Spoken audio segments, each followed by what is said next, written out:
Hi అండి, welcome to కళాబలీస్ kitchen. ఈరోజైతే మనం టేస్టీగా బెండకాయ పులుసు ఎలా చేయాలో చూద్దాం. ఒక గిన్నె పెట్టుకొని కాస్త నూనె పోసుకొని తాలింపు దినుసులు వేసుకోవాలి.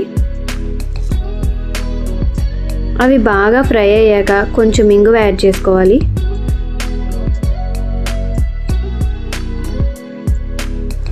బెండకాయ పులుసులో చాలామంది టొమాటో యాడ్ చేయరండి, కానీ టొమాటో యాడ్ చేస్తే చాలా బాగుంటుంది. పసుపు అలాగే ముందుగా కట్ చేసిన ఉల్లిపాయ ముక్కల్ని యాడ్ చేసుకొని కాస్త మగ్గనివ్వాలి.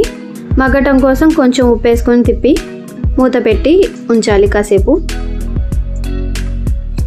ఆనియన్ మగ్గిన తర్వాత టొమాటో యాడ్ చేసుకోవాలండి.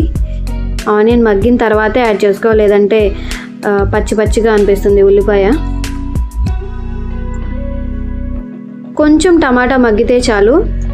మనం ముందుగా కట్ చేసుకున్న బెండకాయ ముక్కల్ని ఆ ఫ్రైలో యాడ్ చేసుకోవాలి.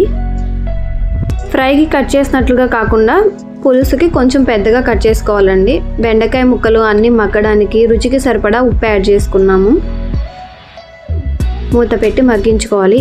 ఈలోపు కొంచెం చింతపండు నానబెట్టుకోవాలి.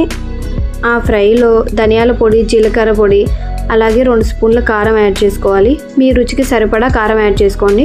చింతపండు పులుసు యాడ్ చేశాను. చింతపండు పులుసు తక్కువ పడుతుందండి, ఎందుకంటే మనం టొమాటో యాడ్ చేసాం కాబట్టి. చాలామంది దీన్ని ముద్దపప్పుతో కాంబినేషన్తో తింటారు, చాలా బాగుంటుంది. అలాగే పులుసు కాస్త ఎక్కువగా ఉండగానే స్టవ్ ఆఫ్ చేసుకోవాలి. అంత పులుసుగా ఉంది అని అనుకుంటాము మనమేమో. కట్టేసి ఒక 1 అవర్ అయితే మొత్తం ఎగిరిపోతుంది. కొంచెం పులుసుగా ఉన్నప్పుడే స్టవ్ ఆఫ్ చేసుకోవాలి. దీన్ని వేడి అన్నంలో ముద్దపప్పు కాంబినేషన్ తింటే సూపర్ ఉంటుంది. మా వీడియో నచ్చినట్లయితే కనుక లైక్ చేయండి, షేర్ చేయండి, కామెంట్ చేయండి. ప్లీజ్ మా ఛానల్ని సబ్స్క్రైబ్ చేయండి. Thanks for watching.